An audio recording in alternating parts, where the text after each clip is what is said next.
उसके साथ साथ उनको जो PCOD पीसीओडी होता है, पीसीओएस होता है, ये प्रॉब्लम्स बहुत ज्यादा है।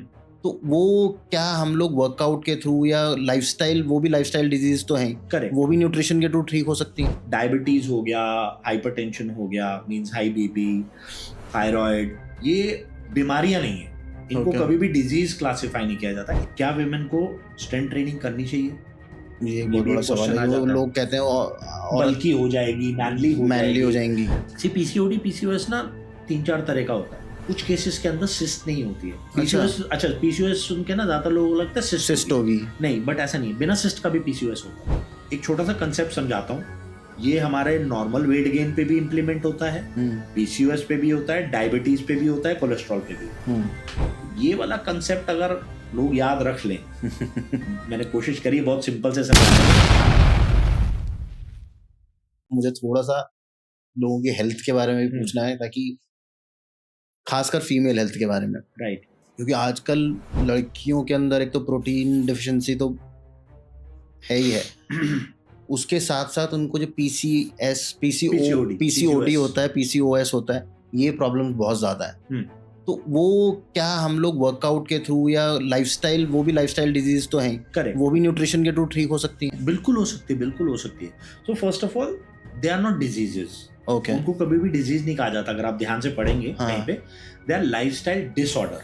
अच्छा, तो आपने पीसीओडी और पीसीओएस बोला, तो इसकी भी स्टोरी ये है, पहले इसे पॉलीसिस्टिक ओवरी डिजीज बोला जाता है, लेकिन then they realise it's not a disease, it's a syndrome, तो पीसीओएस नाम पड़ गया। अच्छा, ये सेम ही। हाँ। अच्छा, तो डायबिटीज हो गया, हाइपरटेंशन हो गया, मींस हाई बीपी, थायराइड, ये बीमारियां नहीं है, इनको Okay. कभी भी डिजीज क्लासिफाई नहीं किया जाता, इन्हें लाइफस्टाइल डिसऑर्डर किया जाता है क्लासिफाई। ओके, विच मींस आपके लाइफस्टाइल में कोई डिसऑर्डर है जिसकी वजह से ये हुआ, so that's the first thing. Okay, तो सिंपली आपका आंसर कि हाँ, लाइफस्टाइल इंप्रूव करने से पीसीओएस इंप्रूव हो सकता है।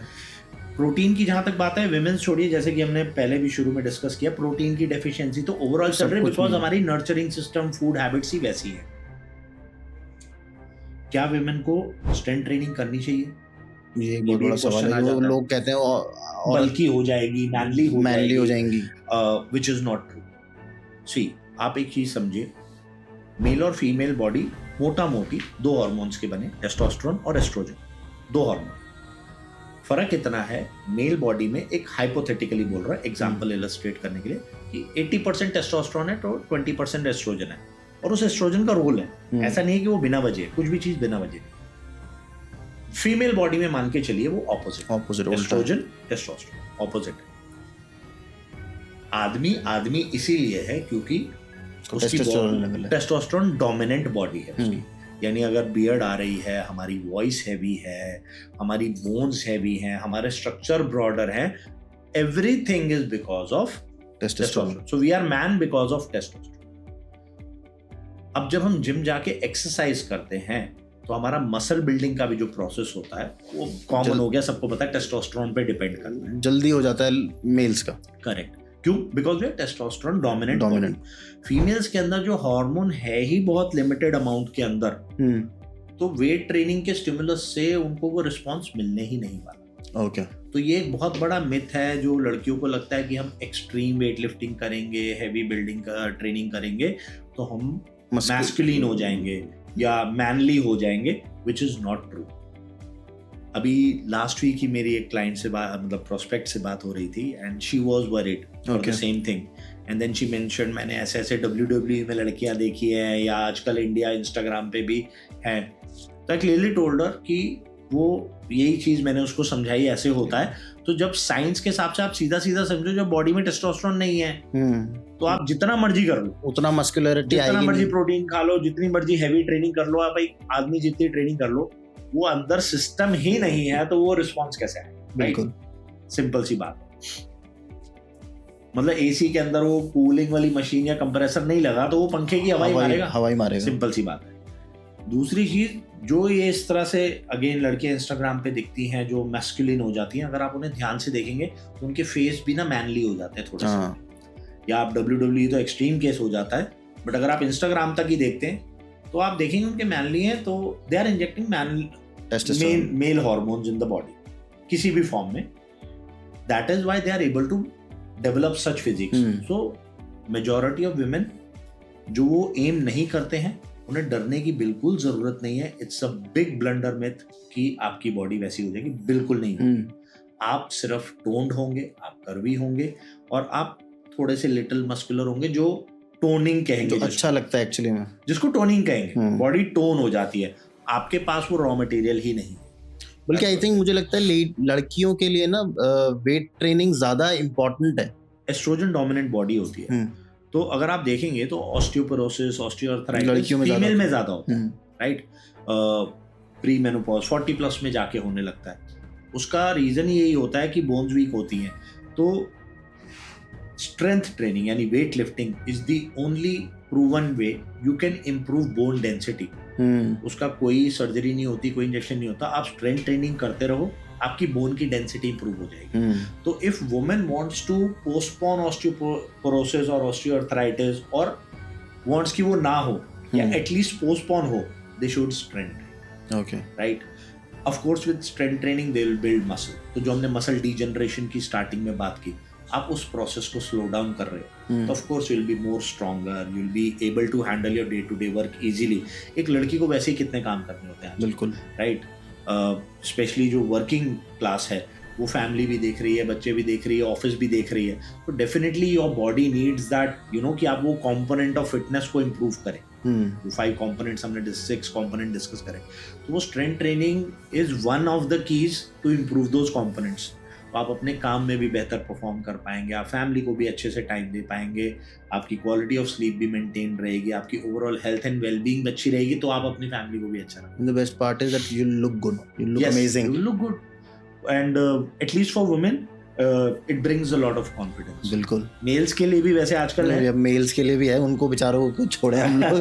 पेट निकला हुआ किसको अच्छा लगता है. आज इससे शुरू में हमने बात करी थी जब आपने देखा कि यार ये क्या हो रहा है. हाँ. राइट. जब तक आपने आपको शीशे में देख के अच्छा फील नहीं करते तब तक मजेदार नहीं. तो मेल्स के वो थोड़ा सा होता है ना, मेल्स को जरा वैसा रहता है, हमें ऐसा कोई फर्क नहीं पड़ता, बट प्रैक्टिकली पड़ता है. बिल्कुल पड़ता है. मेल्स की भी कॉन्फिडेंस लेवल में बहुत डिफरेंस आता है जब आपकी फिजिकल अपीयरेंस चेंज होती है. The way you talk, the way you walk, वो सब पता दिख जाता है. दूसरा, फीमेल्स में स्ट्रेंथ ट्रेनिंग के हमने बेनिफिट्स लाइक बोन डेंसिटी को लेके करा, मसल स्ट्रेंथ को लेके कि डे टू डे लाइफ कैसे आसान हो जाती है.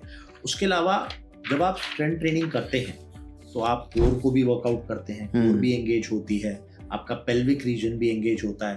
तो उससे आपकी बॉडी में ब्लड सर्कुलेशन बढ़ रहा है, आपके पेल्विक मसल स्ट्रांग हो रहे हैं. तो जब पेल्विक मसल स्ट्रांग होते हैं तो आपके पीरियड क्रैम्प्स और पेन्स कम हो जाते हैं. तो वो आपका जो एक फेज होता है वो कंपैरेटिवली कंफर्टेबल इजी हो जाता है. कंपैरेटिवली इजी होता है. मैं नहीं कहूंगा कि वो बिल्कुल ही जीरो हो जाता है, बट कंपैरेटिवली इजी हो जाता है. When you conceive, your core muscles are strong. So you are able to hold the child. You have a safe environment because it is stronger pelvic की वजह से. तो ये कुछ benefits हैं जो females को मिल सकते हैं और लेने चाहिए, especially considering the modern lifestyle they are following. तो strength training is very important. Coming to PCOS, PCOD. See, PCOD, PCOS ना 3-4 तरह का होता है. एक होता है polycystic ovary syndrome, means cyst है यूट्रस के अंदर, जो अल्ट्रासाउंड से फाइंड हो जाती है. कुछ केसेस के अंदर सिस्ट नहीं होती है. पीसीओएस सुन के ना ज्यादा लोगों को लगता है सिस्ट होगी. नहीं, बट ऐसा नहीं, बिना सिस्ट का भी पीसीओएस होता है. अच्छा. वो होता है एड्रीनल, यानी हार्मोन बैलेंस चेंज हुआ हुआ है. DHEAS करके होता है, DHEA-S करके एक एड्रीनल हार्मोन होता है, वो बहुत बढ़ जाता है. उसकी वजह से भी होता है. बट जो मैंने अपने 10 साल के एक्सपीरियंस में ऑब्जर्व करा है, जो कॉमन हो गया 30 प्लस की एज के अंदर लड़कियों को पीसीओएस होना या कम भी एज में हो रहा है, वो ना इंसुलिन रेजिस्टेंस डोमिनेंट है. मींस आप ये लेके जाओ, उससे भी अल्टीमेटली क्या होता है, बेसिकली इंसुलिन का फंक्शन डिस्टर्ब होता है, जिसकी वजह से एंड्रोजन्स यानी मेल हार्मोन्स का प्रोडक्शन ज्यादा बढ़ जाता है. फेशियल हेयर वगैरह जो आने लग जाते हैं. करेक्ट. तो इंसुलिन इज लाइक एनाबॉलिक. तो उसकी वजह से इंसुलिन सेंसिटिविटी कम हो जाती है, यानी इंसुलिन रेजिस्टेंस शुरू हो जाती है, जिसकी वजह से ये पीसीओएस आता है. इसके मेजर कॉजेज जो हैं वो लाइफस्टाइल में ही आते हैं, तभी इसे लाइफस्टाइल डिसऑर्डर कहते हैं. एक छोटा सा कंसेप्ट समझाता हूँ. ये हमारे नॉर्मल वेट गेन पे भी इम्प्लीमेंट होता है, पीसीओएस पे भी होता है, डायबिटीज पे भी होता है, कोलेस्ट्रॉल पे भी होता है। अब ये लेके चलिए कि आपने खाना खाया, राइट? ज्यादातर इंडियन फूड में जैसे हमने डिस्कस किया ब्रेकफास्ट लंच डिनर की मेन्यू को, कार्बोहाइड्रेट था। और वो जो कार्बोहाइड्रेट है वो कुछ नहीं है, अंदर जाके एक स्टेप के बाद जो केमिकल फॉर्मूला बनेगा वो टेबल शुगर है। हाँ, चीनी और कार्बोहाइड्रेट में कोई फर्क नहीं है। अंदर जाएगा वो ब्लड शुगर रेज हो। ओके। हमारी बॉडी में ब्रेन को पता है कि ब्लड शुगर 80 से 120 के बीच रहनी चाहिए। जैसे ही वो 120 क्रॉस होगी ब्रेन को सिग्नल मिलेगा। और ये शुगर नहीं, हर चीज पे एप्लीकेबल है, आपके थायराइड हार्मोन पे, हर तरह के हार्मोन पे, हर चीज पे, हार्ट रेट पे। जैसे ही बढ़ेगा स्ट्रेस बढ़ गया, कॉर्टिसोल रिलीज। ओके। कुछ ना कुछ होगा ब्रेन में, सब ऑटोमेशन सेट है, चल रहा है सब कुछ, सब ऑटोमेशन नॉन स्टॉप ऑब्जर्वेशन पे चल रहा है। तो जैसे ही आपने हाई कार्बोहाइड्रेट खाना खाया सुबह लेट्स से, अब आपने पूरी रात तो खाना नहीं खाया था, ब्लड शुगर बढ़ी लेट्स से 120 से वो शूट अप होके 200 220 पे चली गई। तो ये जो एक्सेस 100 हुई 120 से ऊपर वाली, इसको क्लियर ऑफ करने के लिए ब्रेन सिग्नल देगा पैंक्रियास को कि इंसुलिन रिलीज कर दो। इंसुलिन आएगी, वो इस एक्सेस 100 को लेके जाएगी। वो लेके जाएगी लिवर के पास। लिवर की अपनी एक कैपेसिटी है 300-400 यूनिट्स लेने की। थोड़ा सा पोर्शन ले लेगा, क्यों? क्योंकि पूरी रात खाना नहीं खाया, अभी पिछला स्टॉक ओवरनाइट आपको सरवाइव कराने के लिए मेटाबॉलिज्म ने यूज किया।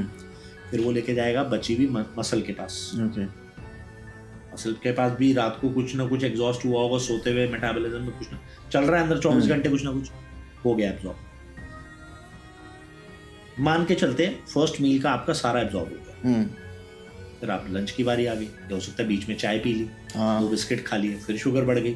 फिर खाने की बारी आ गई, खाना खा लिया, दाल रोटी सब्जी चावल, फिर आपने अबंडेंस में कार्बोहाइड्रेट खाए। अब जब ब्लड शुगर बढ़ी और इंसुलिन रिलीज हुई, वो लिवर के पास गया, उसने कहा थैंक यू, मेरे पास जगह नहीं। मसल के पास गया, उसने कहा चल थोड़ा सा और ले लेता हूं, मैं यूज कर रहा था, उठा बैठा चला इधर उधर, मैंने यूज कर लिया, उसने एब्जॉर्ब कर लिया।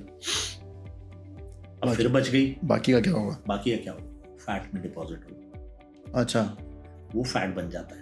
Okay. बॉडी को जब कुछ भी नहीं समझ आएगा, वो हर चीज को फैट में कन्वर्ट करेगी। आप प्रोटीन भी एक्सेस में खाओगे, फैट में कन्वर्ट कर देगा। ओके, प्रोवाइडेड आप क्या अपनी बॉडी को इतना ट्रेनिंग, तभी मैंने कहा ट्रेनिंग इतनी कर रहे हो, उस हिसाब से प्रोटीन 1.2 1.5 की जब बात की मैंने ग्राम्स की, कि ट्रेनिंग लेवल उतना होना चाहिए। तो जब वो कार्बोहाइड्रेट रोटेट हुआ, शुगर रोटेट हुई, और मसल के पास भी लिमिटेड कैपेसिटी थी, तो वो बचा, ब्लड में वापस आया। ब्रेन को तो पता है नहीं चाहिए, इस ब्लड के अंदर हार्मफुल है, फैट में कन्वर्ट कर दो, स्टोर एज अ फैट। फिर अब आपने शाम को भी कुछ स्नैक्स खा लिए, भूख लगी थी, समोसे खा लिए, चाय पी ली, फिर रात को खाना खा लिया, वो कहाँ जाएगा? मसल में भी जगह नहीं थी। अब आप जिम भी नहीं जाते, तो मसल का भी जो स्टोर्ड कार्बोहाइड्रेट है मसल के अंदर, ना वो यूज हो रहा है, बिल्कुल, ना उसके पास रिफिल की स्पेस बन रही है। आपका एक लिमिटेड मसल साइज है, तो वो बार बार इसी तरह से फैट अक्यूमुलेट होता रहता है।